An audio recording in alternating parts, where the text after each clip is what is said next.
Olá pessoal, eu sou a Débora e você está ouvindo o podcast Nutrição de Safras.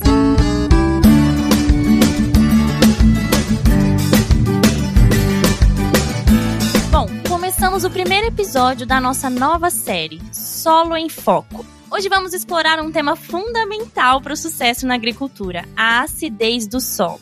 Eu vou fazer referência, para começar, de um professor lá da época da faculdade. Imagine um solo como uma sinfonia vegetal, onde cada nota representa um nutriente essencial para o crescimento das plantas. Porém, quando o pH se encontra fora dessa faixa ideal, as notas se desafinam e o desempenho das plantas é prejudicado. Realmente faz todo sentido, pois a acidez excessiva dificulta a absorção e também a utilização adequada dos nutrientes, resultando em uma baixa produtividade e cultivos de qualidade inferior. Mas não se preocupem! Neste episódio de hoje iremos descobrir como controlar essa acidez por meio de técnicas agronômicas para tornar o solo um ambiente ideal para que a sua lavoura alcance elevadas produtividades. Prepare-se para uma jornada rumo à sustentabilidade e produtividade agrícola. Para falar sobre o assunto, temos comigo aqui mais 2 feras da Mosaic Fertilizantes. Fernanda Santos, que é engenheira agrônoma e representante de vendas digital. Olá, Fernanda, seja bem-vinda mais uma vez. Olá, Débora. É um prazer estar de volta com vocês em mais um episódio do podcast Nutrição de Safras. Contem comigo para um conteúdo ainda mais interessante para que a gente possa discutir aqui hoje. E também temos o Ziegler em Calábria, engenheiro agrônomo e especialista em desenvolvimento de mercado. Olá, Zi, seja bem-vindo também mais uma vez. Olá, Débora. Olá, Fernanda e demais ouvintes. É um prazer estar participando aqui com vocês para abordar um tema essencial da agricultura brasileira. E você que está nos escutando, continue aqui nesse episódio e descubra o segredo da produtividade da lavoura controlando a acidez do solo.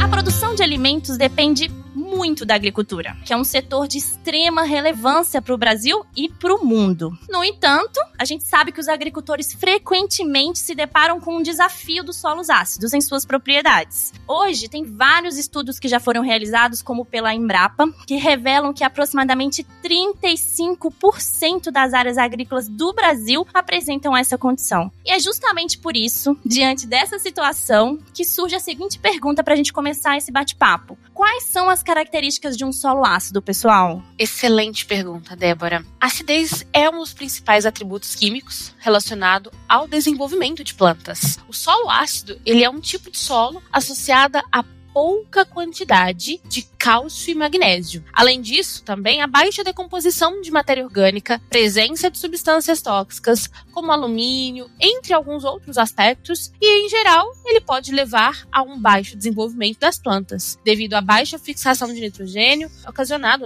pela falta de matéria orgânica. E aí eu vou pedir que o Zi, complemente, falando aí um pouco também sobre os tipos de acidez. Certo, Fernanda, é exatamente isso. E só complementando, de fato, os solos brasileiros, eles possuem essa característica, de ser ácido. Os solos podem apresentar 2 tipos de acidez. A primeira, ela é conhecida como acidez ativa, que ocorre devido à disponibilidade e atividade de íons de hidrogênio na solução do solo. Enquanto a segunda se denomina acidez potencial, ou seja, está relacionada não apenas aos íons de hidrogênio na solução do solo, mas também com a presença de alumínio e outros cátions de hidrólise ácida. Lembrando que a acidez potencial é a soma da acidez trocável e a acidez não trocável. Refere-se às formas trocáveis e não trocáveis desses íons do solo. Também vale ressaltar que a resposta da acidez pelas plantas é reflexo da atividade dos íons de hidrogênio, que é da acidez ativa, e não da soma total da acidez do solo, que é a acidez potencial. Entretanto, para definir a quantidade de calcário para a correção da acidez do solo, que é algo que a gente vai comentar mais adiante, considera-se acidez potencial, visto que para neutralizar a acidez ativa, a quantidade de calcário seria muito menor comparado para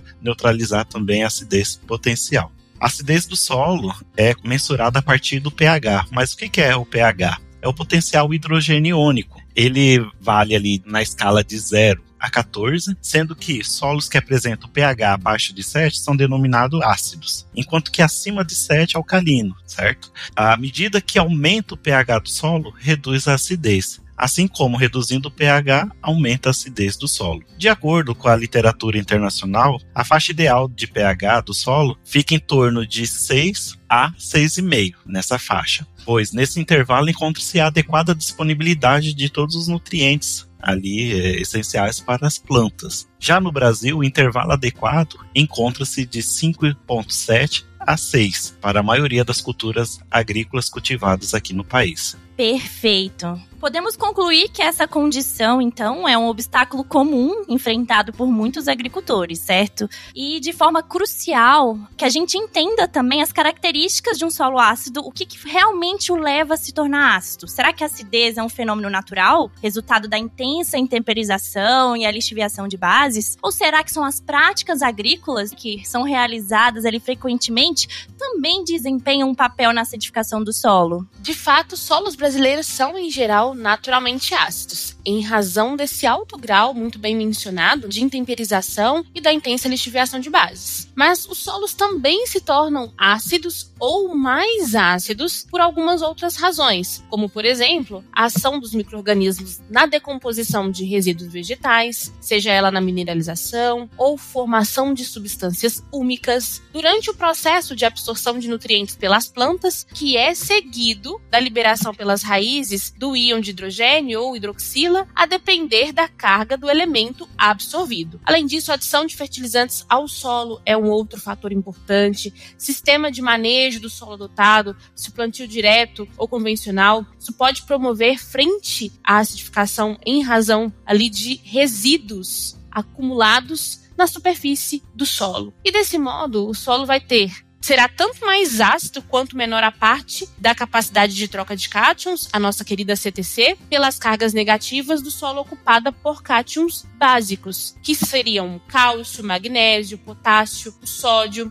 Isso reflete em sistemas radiculares pouco desenvolvidos. Então, quando a gente está falando ali de solos com uma CTC mais baixa, isso é uma consequência, com limitada capacidade de absorção de água, nutrientes e, consequentemente, esses são fatores primordiais para que a gente tenha ali um impacto na produtividade. Correto, Zi? Correto, Fernanda.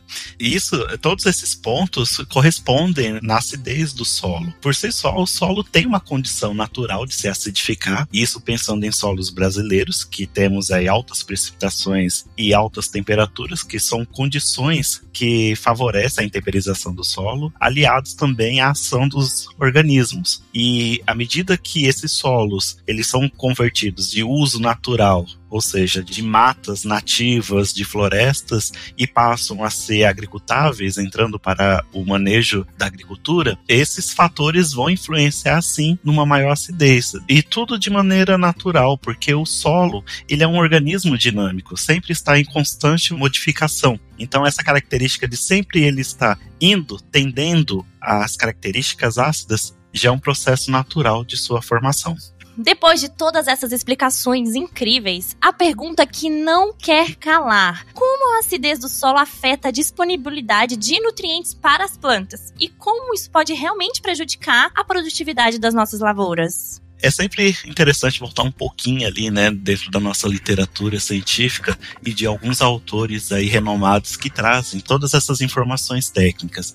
Então, de acordo com Malavolta, lá na década de 70, em 1979, a disponibilidade dos nutrientes relaciona-se com o pH do solo. Inclusive, ele lançou ali uma adaptação do gráfico do diagrama de Trug em 1946, em que ele correlaciona o pH do solo com a disponibilidade dos nutrientes. Então, de forma bem visível, ele demonstrou ali nesse gráfico as tendências da disponibilidade de nutrientes, seja ela crescente ou decrescente, em função da mudança do pH do solo. Ou seja, as formas disponíveis da maioria dos nutrientes reduzem. Os micronutrientes metálicos, por exemplo, tais como cobre, ferro e zinco, apresentam um aumento de disponibilidade nessa situação. Entretanto, também aumenta a concentração de alumínio tóxico, que vai interferir no crescimento e no desenvolvimento radicular das plantas. Em alguns casos, é possível, também observar o limitado crescimento do sistema radicular, como bem dito aqui pelo Zi, mesmo em condições físicas adequadas ao crescimento e desenvolvimento de raízes. Existem trabalhos que comprovam isso. E é um fato que levanta questionamentos frente à possível causa desse problema.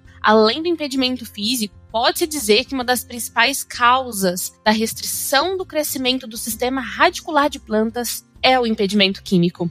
Mais especificadamente, a acidez, como a gente vem dizendo ao longo desse podcast, e também, como foi dito acima, a disponibilidade de alumínio tóxico, bem caracterizado aí pelo Zi. A acidez excessiva, ela pode prejudicar o desenvolvimento das raízes das plantas, dificultando a absorção de nutrientes essenciais. Além disso, certas espécies de plantas são mais sensíveis à acidez do solo do que outras. É importante conhecer as necessidades específicas das culturas que nós estamos cultivando. Pessoal, realmente, a acidez é algo preocupante quando a gente pensa em altas produtividades e, claro, no sucesso do negócio rural. E gostamos de pensar que o solo não é só o suporte ideal de nutrientes e vida para nossas plantas, como também onde ocorrem incríveis atividades biológicas dos micro-organismos. Como essa atividade é influenciada pela acidez do solo e quais são os possíveis impactos disso no nosso ecossistema? Bom, a acidez do solo, ela não só afeta a microbiologia presente nesse meio, como também em vários outros aspectos. A princípio, os prejuízos oriundos da acidez do solo podem ser classificados como efeitos diretos e indiretos. Considera-se como efeito direto a limitação ao crescimento e desenvolvimento radicular, devido aos íons de alumínio e de hidrogênio, associados aí também à presença ou não de manganês, em níveis tóxicos para as plantas. Sintomas visíveis como engrossamento das raízes e redução de suas ramificações também prejudicam a absorção de águas e nutrientes, reduzindo a disponibilidade de outros nutrientes também para as plantas. Já os efeitos indiretos são observados na redução da disponibilidade de outros nutrientes para as plantas, assim como a menor atividade microbiana, que aí é onde encaixa sim essa redução aí da ação dos micro-organismos. Quando o pH se encontra abaixo de 5, os micro-organismos já são afetados por essa condição não favorável a eles, reduzindo a mineralização da matéria orgânica, os processos de ciclagem e entrega de nutrientes, afetando diretamente assim o desenvolvimento das plantas por falta de nutrientes que poderiam ser entregues ali no processo de decomposição dessa matéria orgânica. E quem faz essa decomposição são os micro-organismos presentes no solo. Que maravilha todos esses pontos brilhantemente expostos. De fato, como um produtor rural pode detectar a acidez do seu solo e determinar o seu grau, a fim de contemplar as medidas corretivas adequadas, pessoal? A primeira etapa a ser realizada para a correção da acidez do solo é a adequada amostragem do solo para a identificação da fertilidade. Pode parecer simples, mas a coleta de solo ela deve ser realizada levando em consideração todos os parâmetros da amostragem, desde os equipamentos que são corretos, adequados, a uma profundidade, a separação dos talhões em glebas homogêneas, entre outras condições. É importante encaminhar a amostra de solo para um laboratório credenciado e de alta credibilidade. Após o recebimento do resultado da amostragem do solo, é importante que se busque os manuais de interpretação e recomendação da sua região. Pode-se optar por boletins técnicos regionais, podem estar inclusive mais atualizados. Diante, então, da interpretação desses resultados da análise de solo, sabe-se se há ou não a necessidade de correção da acidez do solo. Caso seja necessário corrigi-la, recomenda-se a necessidade de calcário a ser aplicada ali naquela área. Existem diversos métodos, pessoal, para determinar a necessidade da calagem. Dentre eles, o que é baseado na curva de incubação ou da neutralização da acidez trocável e elevação dos teores de cálcio e magnésio trocáveis, no decréscimo de pH de soluções tampão, do pH e do teor da matéria orgânica do solo, e do mais comum, que é no método baseado na saturação de bases. Excelente, Fernanda. Agora que compreendemos a importância de controlar essa acidez e sabemos como identificar esse problema, o produtor pode e deve implementar medidas corretivas para melhorar a performance da sua produtividade. Nosso ouvinte quer saber quais seriam essas medidas. Para a correção da acidez do solo, a prática mais utilizada é a aplicação do calcário, denominada como calagem. Ela ocorre a partir da troca catiônica. O calcário, que é o carbonato de cálcio, neutraliza os íons de hidrogênio e alumínio trocável, disponibilizando ao solo o cálcio e o magnésio no lugar desses cátions de caráter ácido. Devido à deficiência de magnésio nos solos dos cerrados, principalmente, recomenda-se a utilização de calcários dolomíticos, os quais apresentam aí um teor mínimo de 12% de magnésio. Tendo em vista que o calcário necessita de umidade suficiente para reagir no solo e que na região dos cerrados existe um período de seca prolongado, a calagem deve ser programada ou no final do período chuvoso ou, o que é mais comum, no início do período das chuvas, ali em torno de 90 a 60 dias antes da semeadura, pois o calcário ele precisa de um tempo para a reação e esse tempo não é tão curto, então precisa de um tempo maior. A aplicação deve ser realizada de maneira uniforme na superfície do solo. Daí, para áreas sobre sistema convencional e áreas de abertura, recomenda-se, após a calagem, a incorporação do calcário com arado de discos, para fazer uma maior incorporação e aumentar a reatividade desse produto na profundidade agricultável. Já para áreas sob plantio direto, não há recomendação de incorporação do calcário, visto que, dentro desse sistema, não se pode revolver o solo. O parcelamento da calagem torna-se necessário quando houver elevada dose de calcário, e coloca-se aí como limite o quê? Maior que 5 toneladas por hectare. A calagem, ela apresenta efeito residual que pode persistir por vários anos. Entretanto, é necessário realizar o acompanhamento da acidez do solo para manter os níveis do pH dentro da faixa ideal. Excelente, Zi. E aproveitando toda essa explicação sobre calagem, que foi fantástica, eu considero importante destacar os grandes benefícios, né, de corrigir não somente as camadas mais superficiais do solo, como também todo o seu perfil. E atualmente existem duas grandes técnicas, amplamente conhecidas por todos, para essas finalidades. A calagem, como foi dito, e também a gessagem. Inclusive, pessoal, você que está nos ouvindo, a gente tem um episódio exclusivo sobre gessagem, e para facilitar, a gente vai deixar o link aqui na descrição do episódio. Qualquer dúvida, é só acessá-la.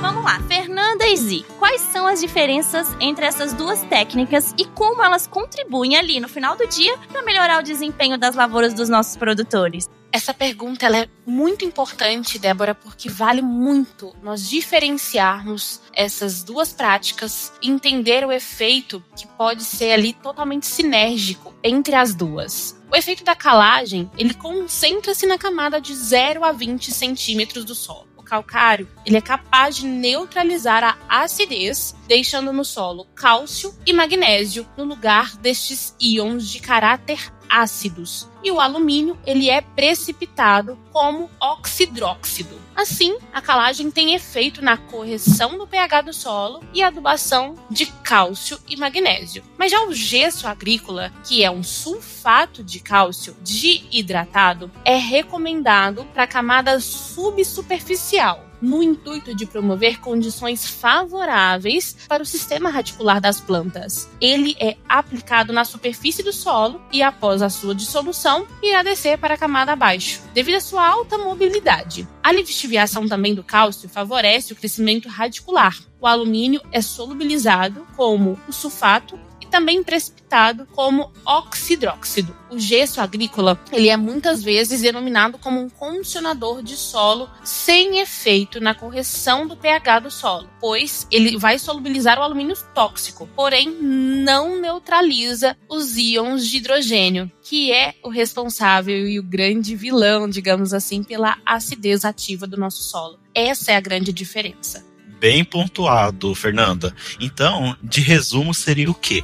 Enquanto a calagem atua principalmente no ajuste do pH e também fornecimento de cálcio e magnésio, ou seja, o calcário ele tem dupla função. Ele regula o pH do solo e também fornece nutrientes para as plantas. Já a gessagem tem um foco mais específico na melhoria do perfil do solo, Então, ele tem essa condição mesmo de condicionar, carreando alguns nutrientes para uma camada subsuperficial e aí melhorando as condições químicas dessa camada mais profunda para com que as plantas tenham ali um desenvolvimento mais adequado do sistema radicular. Ambas as práticas contribuem para a melhor performance das lavouras, proporcionando condições ideais para o crescimento das plantas e absorção de água e nutrientes. Mais uma dúvida super esclarecida. E agora o momento que nós da Mosaic Fertilizantes adoramos. Trazendo essa questão da acidez do solo para o mundo dos fertilizantes. Existe relação, pessoal, entre a acidez do solo e a eficiência dos fertilizantes quando a gente pensa aí na promoção do crescimento das plantas de forma saudável e produtiva? Se sim, por que é tão crucial corrigir a acidez do solo pensando em maximizar os benefícios dos fertilizantes?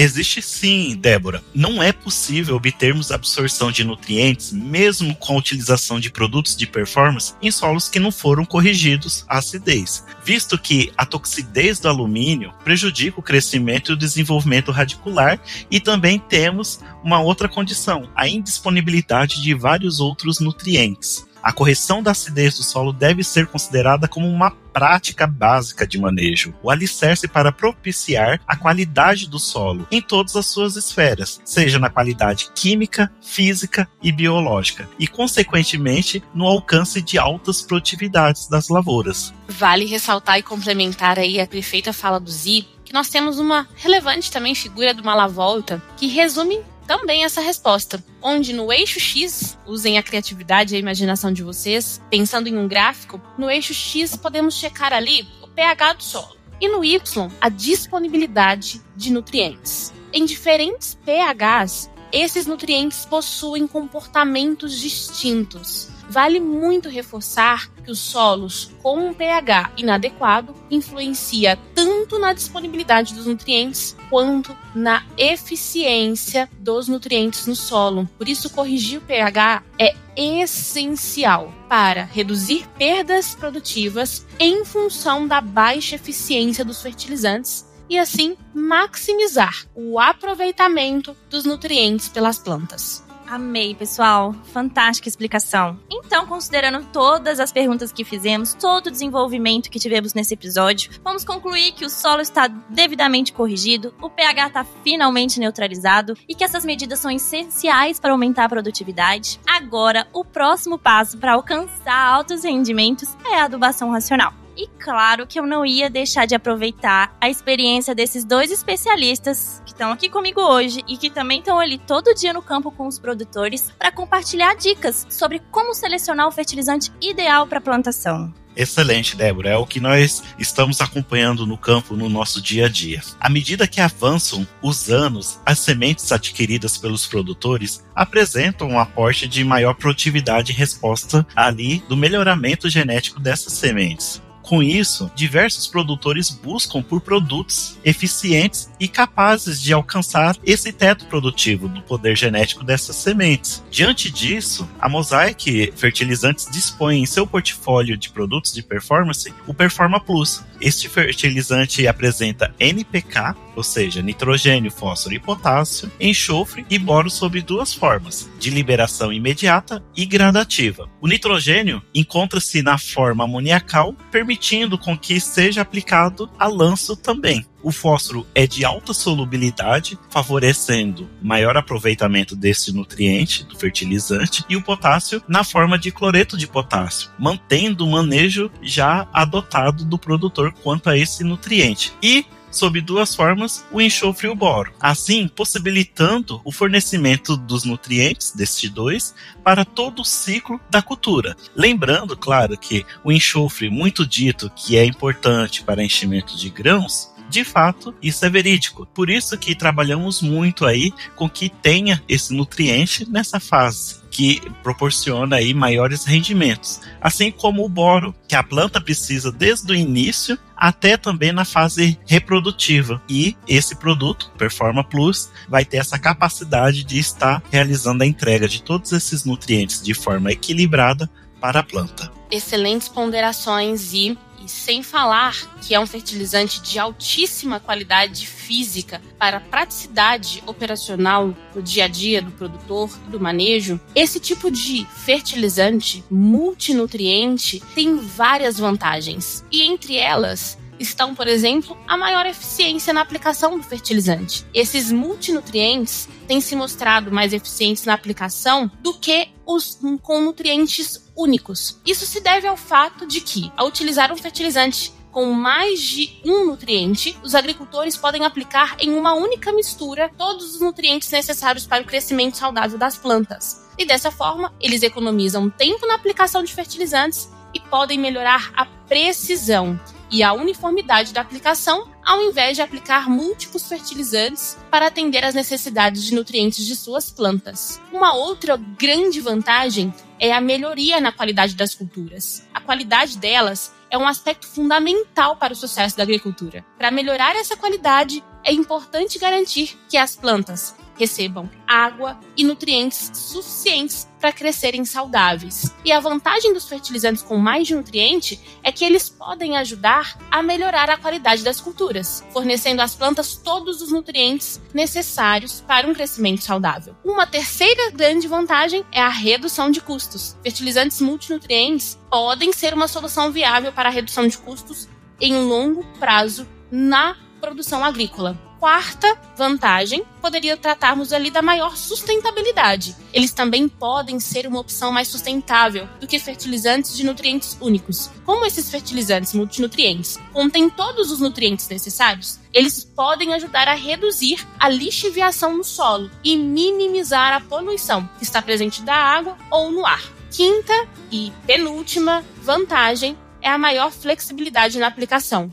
Adubos multinutrientes também oferecem maior flexibilidade na aplicação em comparação aos fertilizantes de nutrientes únicos. E isso ocorre porque os agricultores podem personalizar a mistura de fertilizantes para atender às necessidades específicas de cada planta, talhão, dependendo do tipo de solo, da cultura, entre outras variáveis ambientais. E por último, a maior conveniência. Fertilizantes multinutrientes podem ser mais convenientes porque os agricultores só precisam armazenar e aplicar uma única mistura de fertilizantes em vez de vários tipos de fertilizantes diferentes. E isso reduz a complexidade da fertilização, possibilita aos agricultores mais economia de tempos e esforços. Excelente! Então vou aproveitar essas falas magníficas dos nossos convidados para compilar os principais insights sobre o Performa Plus. Já imaginou um fertilizante incrível que é como um verdadeiro combo de nutrientes para suas plantas? Ele contém tudo o que elas precisam: nitrogênio, fósforo, potássio, enxofre e boro. E sim, tudo em uma única aplicação. É a combinação perfeita do Micro Essentials e Aspire da Mosaic Fertilizantes. Com essa fórmula especial, suas plantas vão receber uma nutrição equilibrada desde o início e crescer de forma uniforme. Então, você que está aqui conosco escutando esse episódio, sabe da importância de ter um solo saudável, com um pH equilibrado, de fornecer o fertilizante ideal para sua lavoura? Já sabe, quer saber mais do Performa Plus? É só acessar o nosso site, o link também vai estar na descrição desse episódio.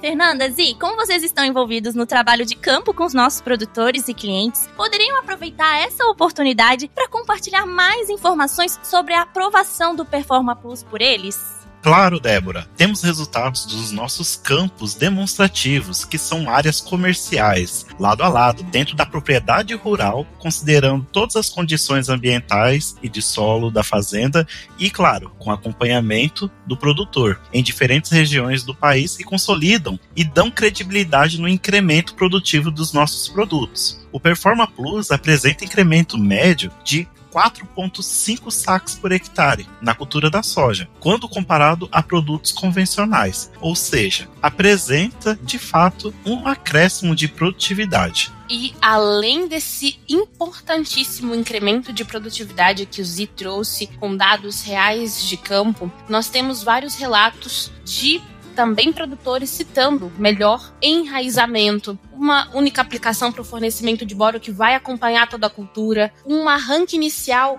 mais homogêneo, lavouras mais tolerantes a estresses, mais vigorosas, o aumento no pegamento da florada, um enchimento e peso de grãos garantido, mais qualidade, no produto final e, de fato, elevando as produtividades a um outro nível, o nível Mosaic Fertilizantes.